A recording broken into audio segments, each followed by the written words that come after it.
Hey guys, Zom Fox here, and today it's time to do the USFL Week 6 review for the 2023 season. This week, like I said in the Power Rankings, we're going to talk about, TV ratings, and we're also going to look at the standings and look at how weird it is. So without further ado, let's look at the scores.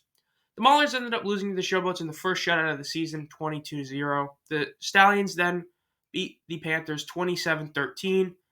Then we had the New Orleans Breakers get upset again, this time by the Philly Stars, winning 16-10. And then the Houston Gamblers beat the New Jersey Generals 16-10.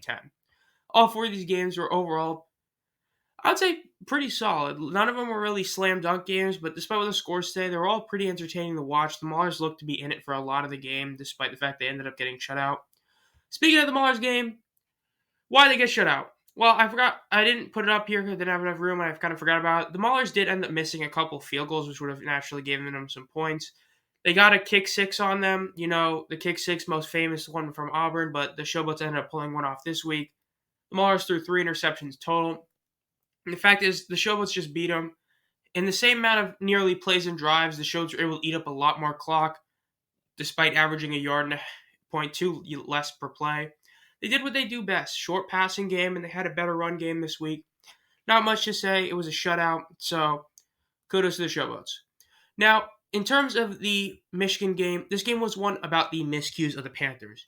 The Panthers early in the second quarter missed a field goal, which would have tied the game up. Then they had a terrible end of the half where they ended up making some boneheaded plays to basically screw themselves out of a field goal. And then, of course, in the fourth quarter, they had a fumble, which ended up forcing them to go for like a 3rd and 12, which they didn't get, and they had to kick for a field goal. Those 3 plays essentially were the reason they lost this game. I talked about it a lot in the power rankings. If those plays don't go that way, they probably do win this game. So it's a shame, but it is what it is for them.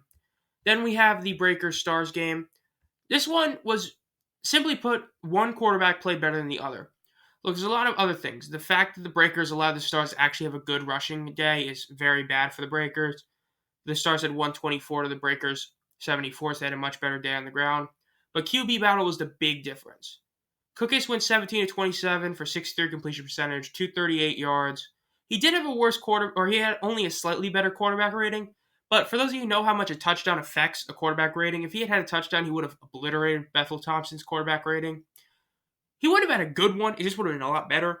The fact is that Cookus had a better completion percentage, better yards per attempt, and even without a touchdown, still had a better quarterback rating. So it didn't matter that the Breakers ended up having a better time possession. Even though the Stars could not score in the red zone, again, Stars won this game. Congrats to them. And then last is the Generals versus the Gamblers. This game was one that I think it's very easy to just say between the quarterback and running backs. Look, there isn't really any turnover difference. The main difference was just the difference in QB and running back play. Kenji Bahar outplayed Kyle Laletta. It was close in the quarterback rating, but like I said before, the touchdown was a big deal. Laletta did throw an interception. It was the only turnover of the game, so that was a big deal as well.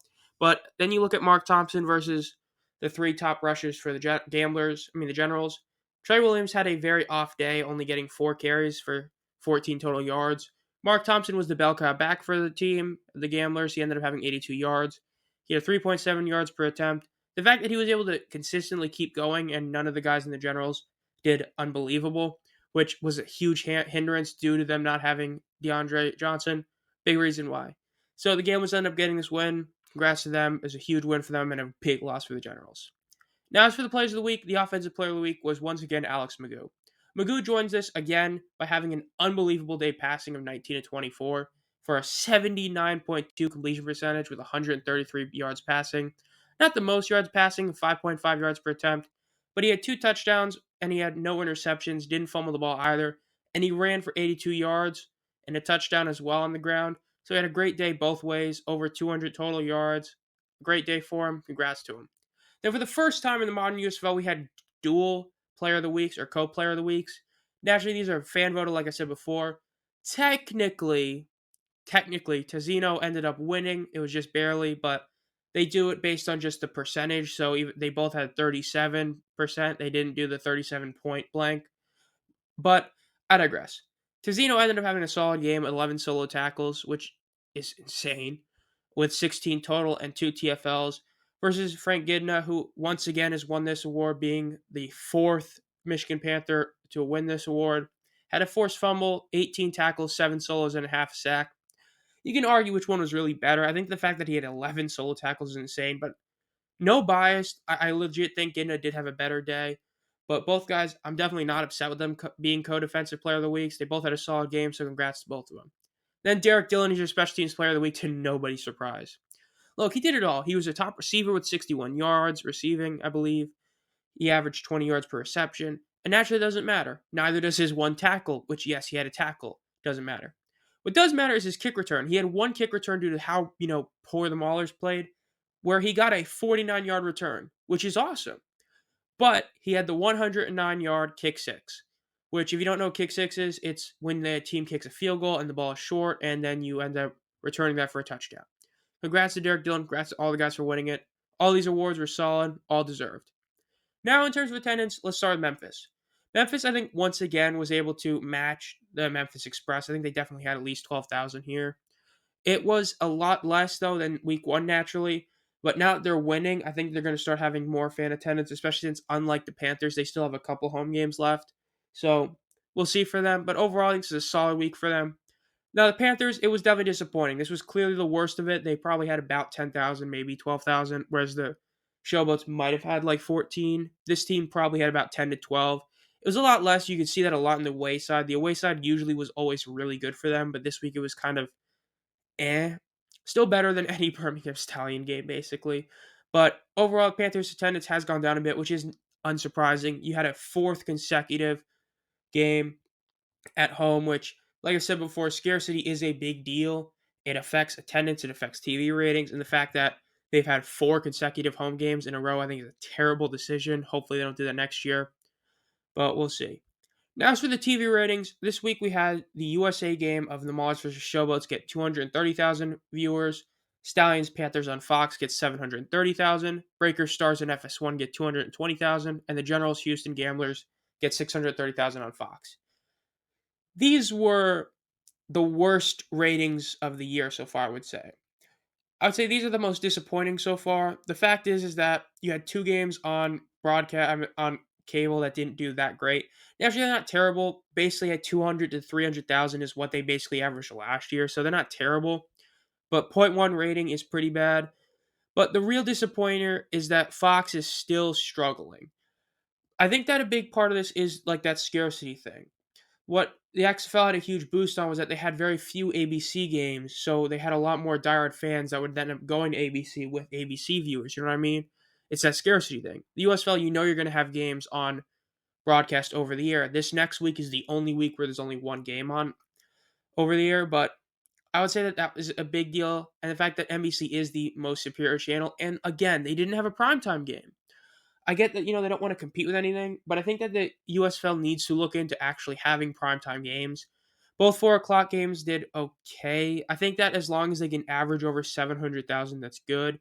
So if that Sunday game goes up, that's a good sign because that matches what like NBC was getting last year at 1 p.m. with a 0.5 rating, and it's NBC.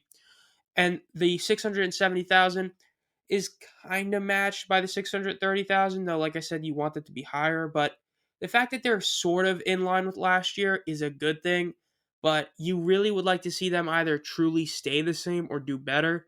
So these ratings were overall a disappointment for sure. Not terrible, but they're not good. They're not even really okay. They're disappointing.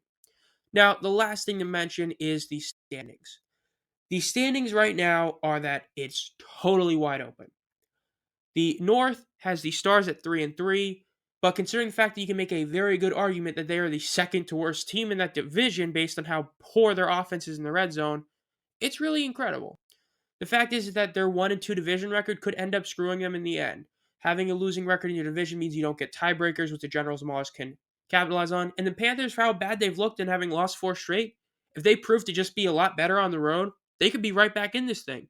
5-5 probably makes the playoffs in the North. As for the South, it's a bit different. Look, the South is looking really, really interesting.